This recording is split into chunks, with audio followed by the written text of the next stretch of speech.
Proverbs chapter 3, we're going to be looking at verses 27 to the end of the chapter.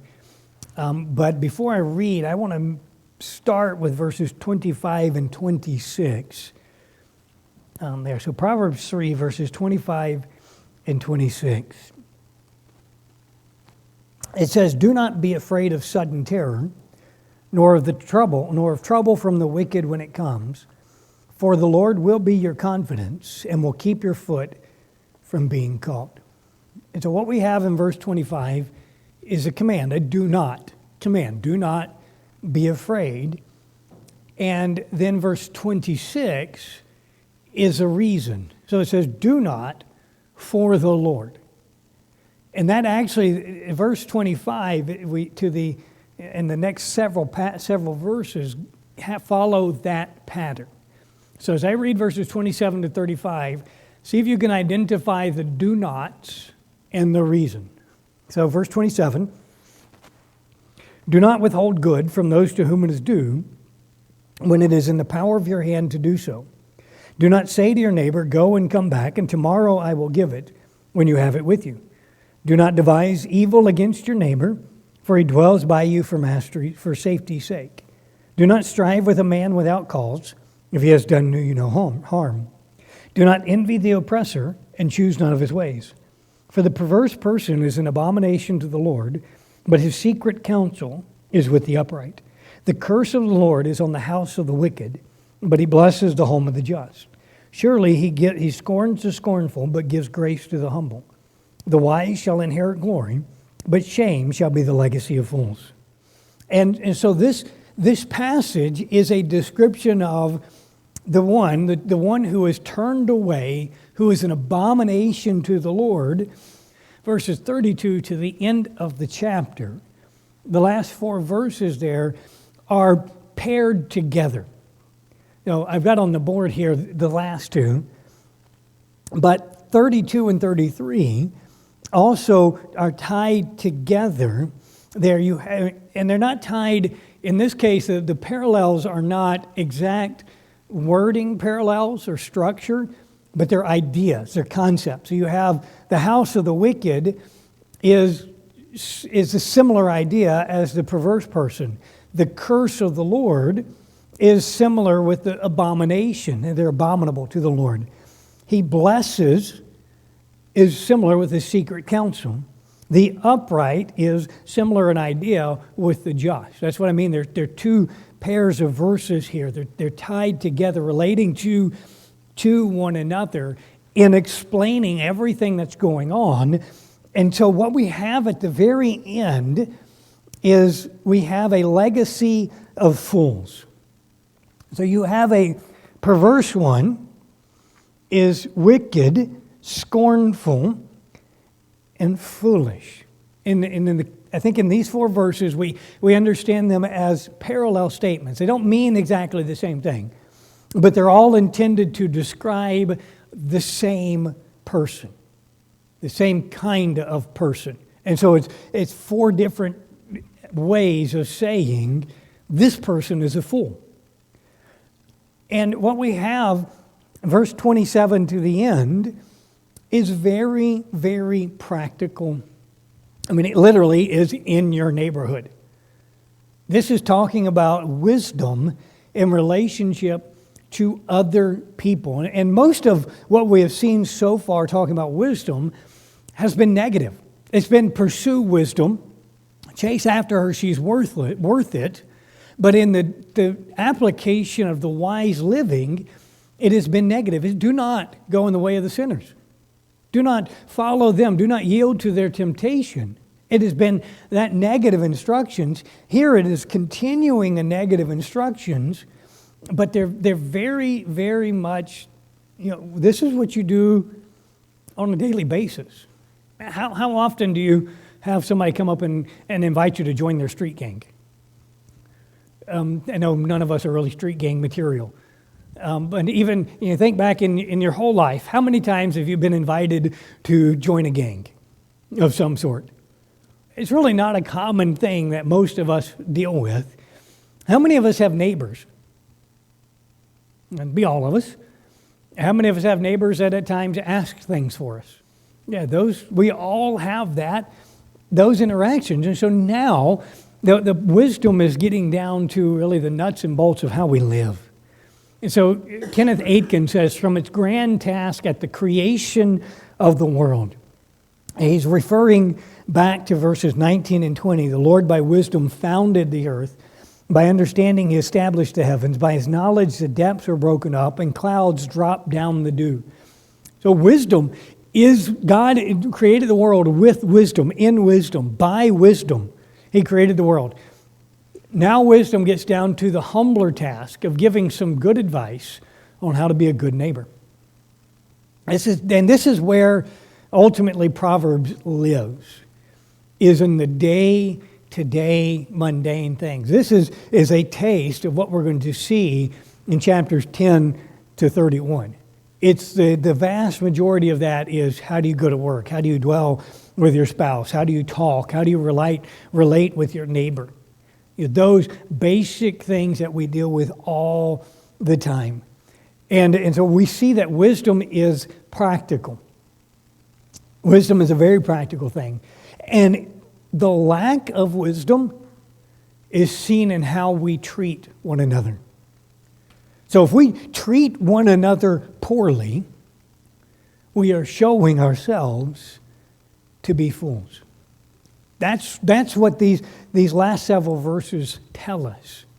It's not just we're a fool when we turn aside and we run after wickedness.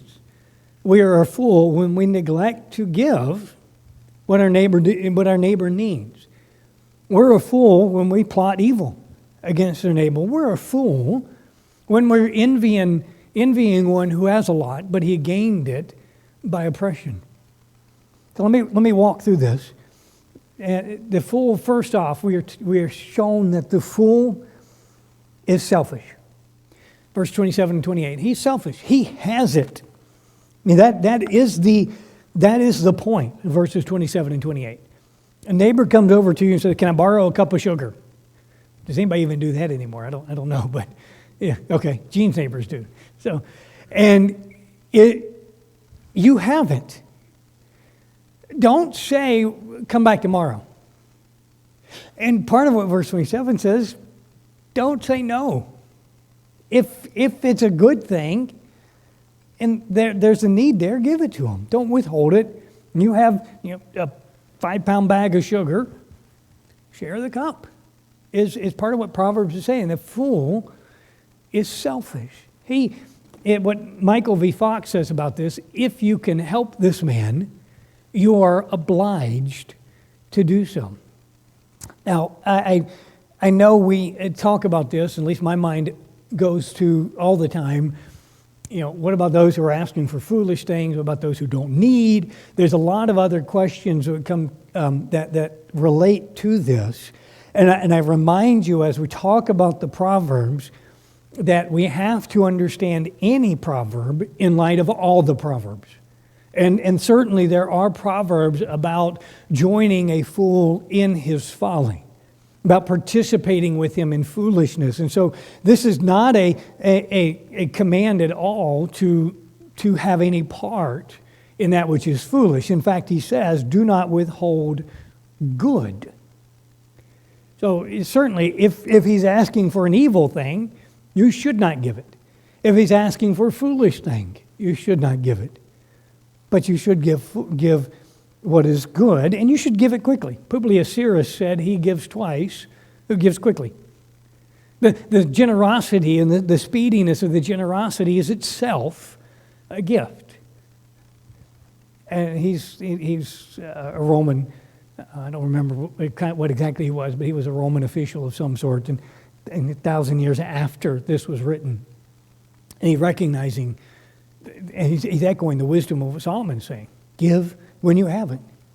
The foolish also is selfish, and he is malicious. He's devising evil.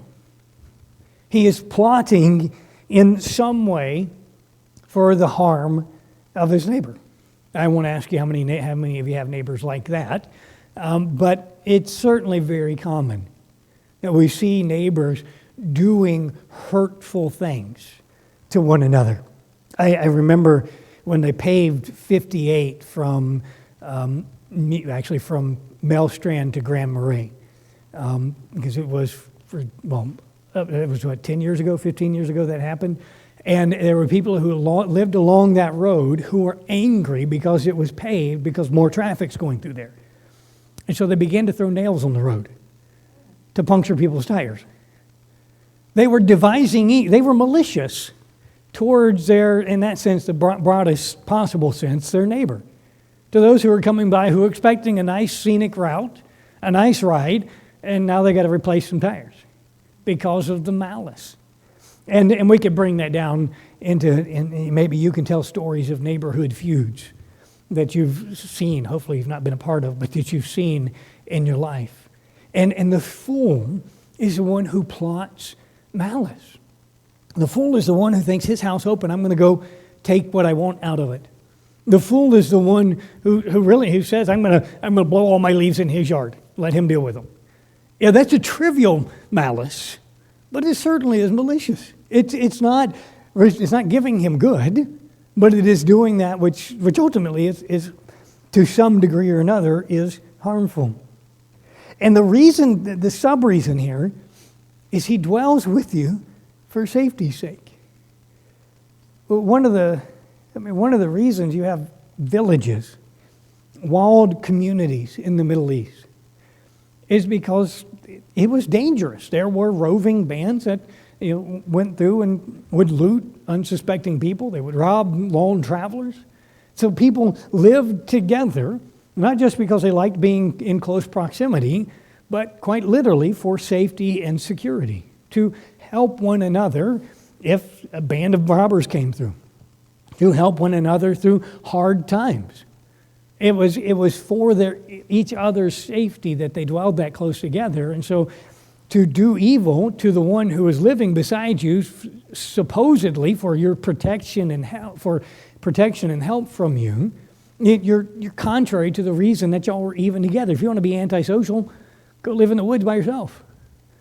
Don't live in a town. And the point Solomon's making is be kind, be generous, don't be malicious. He's also cantankerous. Do not strive with a man without cause if he has done you no harm. I know you've all met 10 or 20 of these people. They are everywhere. They're angry about something. They're causing a ruckus about something. They seemingly love to have an argument about something. They're always upset. They're easily offended. They're the kind of people you walk on eggshells around. The fool acts like that. It's not a mark of wisdom. It's not a mark of Christian maturity to be always fighting about something. It's the mark of folly. And he also is ambitious for evil. And I would nuance this a little bit, because he says, do not envy the oppressor. And he also says, choose none of his way. So there's two things going on here that I think are worth separating out for a second. We look at people in our nation, and there are a lot of people that are in various positions where they are envied. People say, I wish I was like them. I wish I had their money, their power, their fame, whatever it is. And they look at them, and there's a genuine, and it may not be a deeply hurtful envy, but it is genuine envy. If I wish I was like them, I wish I had what they had. I want that. And I remember, I think it was back in the 90s, the commercials, and Be Like Mike. Jordan. Yes, Michael Jordan. Yeah, but be like Mike. And they're actually cultivating, look, be like him. You want to have what he has. You want the money that he has, or the skill that he has, or the discipline that he has, or the shoes that he has. And they're promoting an envy. And I'm not going to speak to Michael Jordan. I don't know anything about his character. But I do know there are some that still today are envied. And their character is abominable. They are godless people. They have made their money through wickedness and through the misuse of others. I mean, you think of major businesses and the CEOs and the other executives. And there's a point where we look at some of what goes on there and we say, we should not desire to be like, I can't give you a name. I don't know any of the characters at all to be able to really, I don't want to point out somebody who might actually have a good character. So you pick a name, you know somebody's got a bad character, you just fill in the blank. We should not strive to be like that. If he has made his money, cheating the stockholders, if he's made his money by fudging his tax returns, if he has made his money by willfully refusing to pay his employees a livable and decent wage, if he has made his money through shady dealings, we should not at any point look at that and say, I wish I was like him. Because it's not just the money or the fame or whatever it is that you may personally desire. It's how did he get it? And it's, as Proverbs teaches us, and we've already touched on it, the end does not justify the means. The way matters. How you get to an end is vitally important. And I would say it is, in many respects, more important than the end itself, especially when we're talking about the material things. Do not envy those who have, I'm broadening out the oppressor, but those who have gotten what they have by unrighteous means, and do not choose any of his ways. You look at the techniques. I know for a fact that some of these major CEOs of companies have written books saying, here's how I got here. And some of their techniques are good, but some of them are not. And some of them, of course, they probably don't put anything that's outright illegal in their books, but they certainly do promote godless ways of doing business. They promote at the very, very least, they promote a selfishness in life of going for everything you can get. And doesn't matter who gets in the way, just as long as you get what you're driving after. Have the big dreams and big goals and go after them as hard as you can. And it's absolutely self-centered at the very least. And what he is saying here is not only do not envy him, do not imitate him in any respect. Do not strive to be like him in any way, because it is not righteous, it is foolish, it is not wise, it is scornful, perverse, and wicked. Don't do it. This is the fool. So we say it very simply, don't act like a fool. And one of the things Proverbs does again and again and again is it shows us what a fool does. So a fool does not give good to his neighbor when he has it. A fool does harm to his neighbor. A fool strives, is pugnacious, is always fighting, strives without cause. A fool envies other fools. He envies more successful fools. Don't do that. Now, let me give you, I'm going to bounce out of this for just a second. Well, it's going to be more than that. It's probably going to be 20 minutes. So, for just a minute. I want to talk about a fool in Proverbs, because there are three kinds of fools in Proverbs. We have the simple, and if you remember, we touched on him back in chapter 1. The simple is one who can be taught, who is somewhat at the crossroads. And so he's on the wrong path. He is in the path of folly, but he is not hardened in that path. Then you have, I'm not going to bring up the PowerPoint yet. I'm going to let you fill in the blanks. Point number 2, you have the fool. And we're going to talk about the fool himself. And then point number 3, you have the scoffer or the scorner. The scorner is one who is hardened in his folly. He is a dangerous, destructive, arrogant man who is viewed as beyond hope in the book of Proverbs. He is one to be cast out, not one to be pled with, to be exhorted and encouraged. He is one to be avoided at all cost. And so you have really a spectrum of three different individuals. The simple is on the best end of the spectrum. The scornful is on the worst end of the spectrum. And in the middle is the fool. And the fool is headed to being a scorner, being a scoffer. But he's not necessarily there yet. Now, there is considerable overlap. I've drawn three distinct categories, but in real life, as in the book of Proverbs, these categories blend together. So you're going to have a fool who is more on the simple end of things, and you're going to have a simple one who is really more of a fool, and you're going to have a scorner that's more foolish, and a fool who is much more scornful. And they're going to blend together quite a bit. You're not going to have a simple one who's also a scorner. Those are, the far ends of one another. They don't touch. But in between, there's a lot of overlap. But there is, as we talk about the fool himself, there are three major descriptions of this fool. First and foremost, he is stupid. He is morally stupid. He is inclined to make wrong choices. And I'm going to summarize what Proverbs says here about him. We're not going to take the time to look at all these verses, but we can trace every one of these statements here directly to a proverb. But this fool is one who pursues immediate pleasure without regard to the consequences. This is part of his stupidity, is he doesn't think. He doesn't look ahead. He doesn't examine anything. He sees the pleasure, and that's all he sees. He is pursuing that immediate pleasure without regard to the consequences. He is proud. This is where it overlaps with the scorner, but there absolutely is an arrogance here about him. He is disrespectful.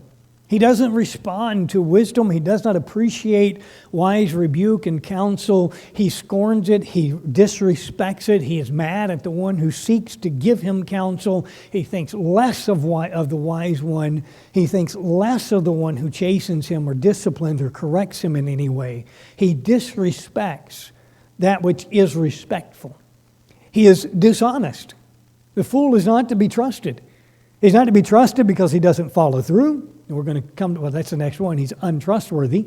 He doesn't follow through on what he says and says he's going to do, but he's also just flat out a liar. He's going to tell you something that's not true. And when it suits his purpose, he's going to lie. So the fool first is inclined to make these wrong choices. He is morally ignorant. He is also morally deficient. So that there's an emphasis here in which this morally deficient fool is focused on immediate pleasures. He is proud, disrespectful, dishonest, and untrustworthy, and he's more so. There's a hardness and a callousness about him that is greater than what would be of the first kind of fool. So this one is morally deficient. The third kind is morally apathetic. And I'll give you a bit of Hebrew trivia here. This Hebrew word is Nabal. Yeah, this is the foolish man we meet in, I believe it's 1 Samuel, who refuses to help David and his wife, and I'm drawing a blank on her name. Abigail, thank you. His wife Abigail pled for his life, saved his life, but she actually says his name is Nabal and he is a Nabal. His name is fool and he is a fool. This is that word here, this third kind of fool is a Nabal. He is, again, all of that, but he's also disgraceful and he has an unsavory character. This is a disreputable man. This is one that you don't want to be around. This one has a reputation. He is known to be bad company. And so this third kind of fool, there's a bit of a progression here. So if we got simple fool and scoffer, we have within fool the morally stupid, the morally deficient, and the morally apathetic. This last one just doesn't care. He is farthest along the road to being a scoffer. I want to give us a more full description. I believe there are scriptures attached with this. But I'm going to move quickly here just to help you see, as I said earlier, Proverbs describes fools for us so that we will know what they are. And I will say as well, that this is not like a psychological test where if you have a certain number of these things then you're a fool. If you have less than that number, you're not. Really, I would say the presence of any of these is the presence of folly. It is indicative of foolishness, and certainly the more you have of this, or more someone has of this, the more of a fool that they are. But this list is also helpful as you're interacting with individuals, because we all know people who have various aspects of this in their life. And one of the questions we often have is, how do I respond to this person? How do I best minister to them? What do they need? And the way to understand what they need, in part, is to understand who they are. And if they are a Nabal kind of fool, that is a very different response than if they are the morally stupid, but not necessarily hardened and confirmed in it. The fool hates wisdom and instruction. The fool hates knowledge. He does not love what wisdom offers. He despises it. So one of the marks of a fool, if you start talking with someone about Scriptures, and they very obviously want nothing to do with it, they are fools. They are playing the role of fools. They may or may not be confirmed in their folly, but they are being fools at that moment. He is careless about their life choices. One commentator says he is a blockhead and a fathead. I think that's a great description of it. It's the same kind of morally stupid. Again, it's not just name calling for the sake of name calling, but it's identifying that there is a definite obtuseness about their moral choices. They are careless. They don't think about it. They don't pay attention. They don't notice cause and effect. They just do whatever they want to do, and then can't figure out why it didn't end well. They think evil is a game. The fool is amused by evil. He thinks himself always right. If you meet somebody who's never wrong, he's wrong. He's a fool. He is quick to get angry. He hates to turn from sin, and he speaks arrogantly. In this, he is also deceived by his own folly. He does not see that his foolishness is actually foolish. He thinks he is doing right. He's doing good. He thinks he's making the best choice. And he is duped by his own foolishness. He is oblivious to danger because of his own self-confidence. He is smug in his ability to make good choices. You can't persuade him he's wrong. He won't see it because all he sees is this is what I want to do, and so I'm always right. I'm good at making good choices, so this is what I'm going to be, and it's going to be fine. A fool is evident by his words. He speaks foolishly. If when somebody speaks, when you hear out of their mouth all folly, you're dealing with a fool. He does not respond to correction because he does not want wisdom. He is focused on the material. His eyes are on the ends of the earth. He's always looking around at these things here. He's not looking at the heavenly. He's not looking at the eternal. He's not looking for wisdom and understanding. He's looking at what's on the car lot. He's looking at what's in the ads in the magazines. He's looking on what the latest mower is out front of Tractor Supply or Menards or whatever. He is looking at his retirement account. He is looking at the houses and the housing market. He is focused on all of the material things and gives no thought, no attention to understanding. He despises instruction, and joined with that, he loves talking. Really, generally speaking, one of the sure signs of a fool is he talks all the time. He talks so much, He does not hear, cannot hear. One of and really I would say it's in this case, it's a defense mechanism. He doesn't want to hear, so he just talks. He's going to talk over everything. And he's always right. So of course he's going to keep talking, because you're wrong and he's right. He causes strife. A fool is particularly the worst kinds of fool are ones that create havoc. He wastes his income. He cannot understand wisdom. He returns repeatedly to his folly, over and over again, as a dog returns to his vomit. So the fool returns to his folly. He says whatever he feels. Again, there's that arrogance. I'm always right. I'm confident in everything. There's a smugness, and there's a stupidity, an insensitivity to anything else going on. All he thinks is what he thinks. All he sees is what's in his own mind and his own heart. So he's just going to say whatever he feels, whatever the consequences may be, because he doesn't think about the consequences. He doesn't think about the impact of his words on somebody else. He doesn't think about the results of his words. He just says whatever he wants to feel, because that's whatever he feels, because that's what he feels. Bruce Waltke says, the fool despises discipline and correction, lacks wisdom, has poor speech, lacks self-control, is hot-tempered, is morally insolent, intractable, and incorrigible. He cannot be corrected, are hopelessly bound to their folly, incapable of managing their homes and finances, are without honor, and are punished for their folly. So I hope at this point you have the sense that you really don't want to be a fool in any way.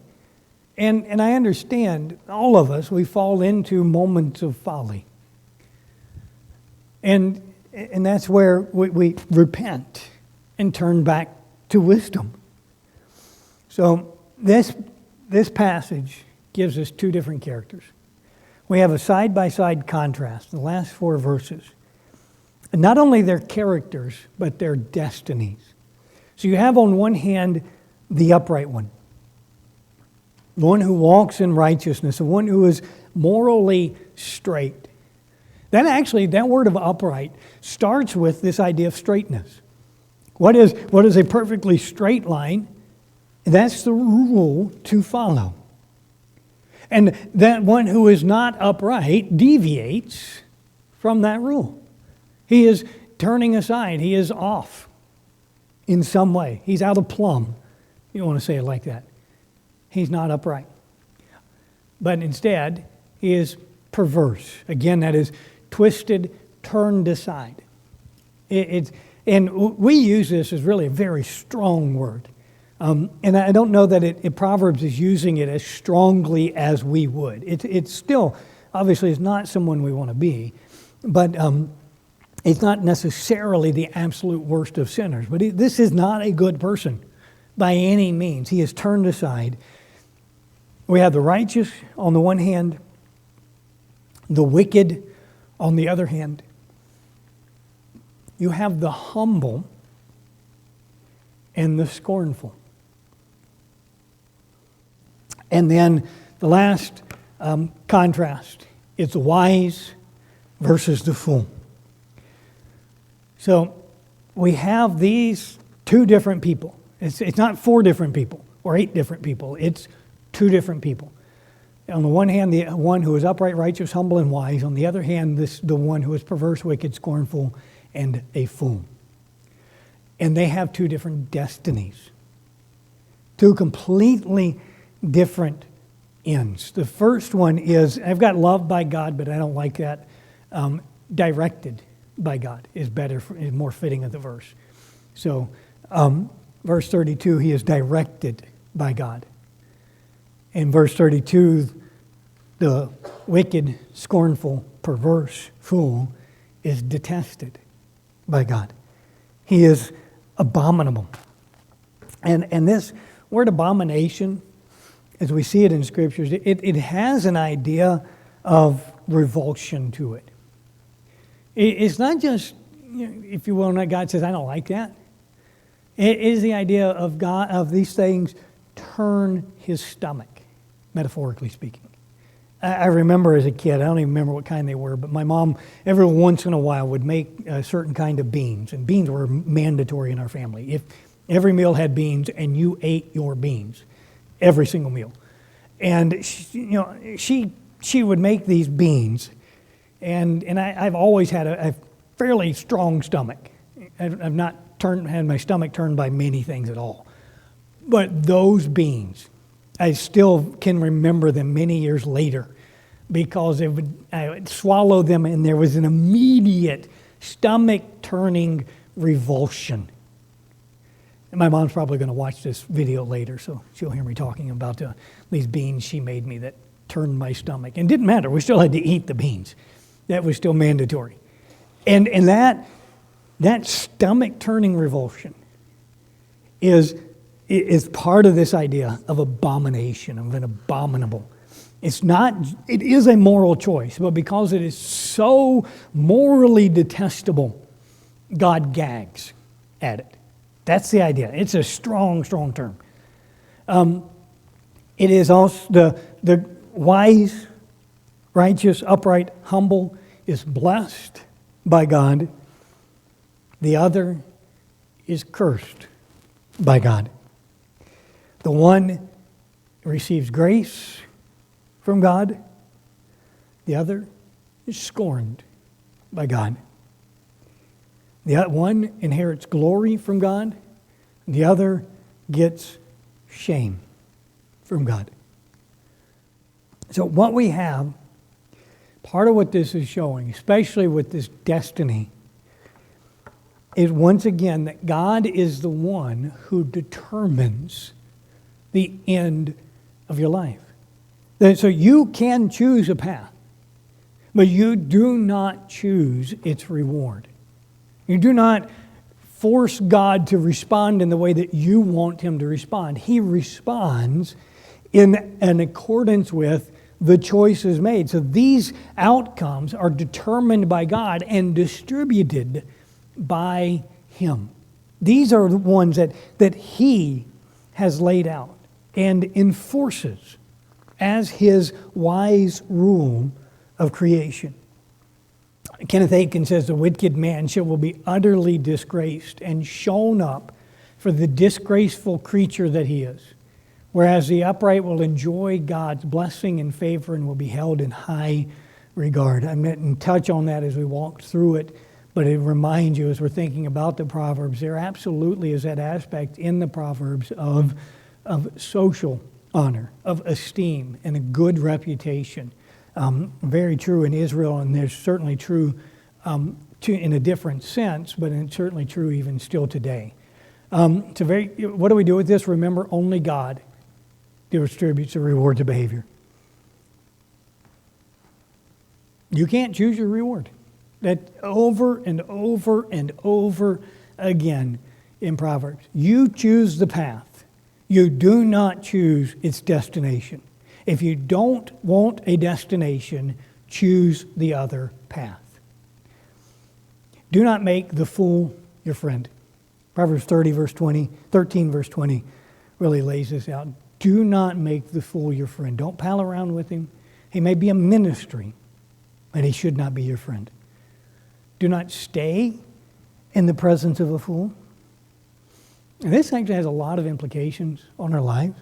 But it says, go from the presence of a fool when you discern that the lips of understanding are not in him. Leave him. So if you're talking to somebody on the phone and you're acting like a fool, it's absolutely appropriate to say, look, I'm not going to carry on this conversation anymore. I'm leaving by. When you see somebody, or maybe there's groups of somebody, and they're acting foolishly in the sense that we have laid out here, that they're acting as fools, leave. Don't stay. Go somewhere else. Don't stay in the presence of a fool. Avoid interfering with a fool acting foolishly. I think that's Proverbs 17:10 is the one that says that you might as well get between a mama bear and her cubs as to interfere with a fool in his folly. Don't get in the midst of it. Certainly, if you want your help, refuse it. You're not going to help him in his folly.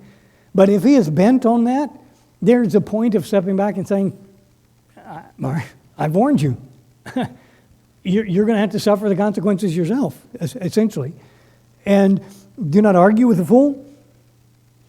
This is a waste of time. Do not honor a fool. We desperately need this warning and this reminder in our nation. We honor fools over and over and over again. We give them awards and high positions, and we should not honor a fool. We should not. Now, this does not mean we speak disrespectfully. That's a different issue that we're talking about. Here, it is not, we do not knowingly lift up in esteem or lift up as an example or put in a position of responsibility one who is clearly a fool. We don't do it. We respond with care to the folly of a fool. Proverbs 26, 4 and 5, do not answer a fool according to his folly. Answer a fool according to his folly. So we have to be careful in how we're responding. Sometimes we need to be discerning in that. We do not do not trust a fool. He's not trustworthy. Proverbs 26 lays out the untrustworthiness of a fool. You might as well shoot yourself in the foot as it is to trust a fool with a message for you. That's obviously the gun language is modern, but that's the basic idea of some of what Proverbs 26 is saying. Don't trust him. Do not listen to the wisdom of a fool. Can I say Dr. Phil? Oprah? I don't even know who other, that's the only ones I know. That's all my knowledge of daytime TV right there. So you can fill in the blanks. We have a host of God-denying, wicked people on TV advertising and promoting their wisdom. And if you compare their lives to what has been described, they are fools. Are they right every once in a while? Yeah, absolutely are. Should we listen to them because they get it right every now and again? No. Don't listen to the wisdom of a fool. Do not imitate the habits of a fool. I've already touched on that, and that's the last one. Do not. Really, again, the fool is not in any way someone that we should cherish in the sense of giving them honor, respect, desiring to be like them. They should be, we should love them as a needy individual in our midst or as a needy individual in our community. But we should not make them our confidant or our counselor in any way, because they are on the path to destruction and they wreak havoc by their folly.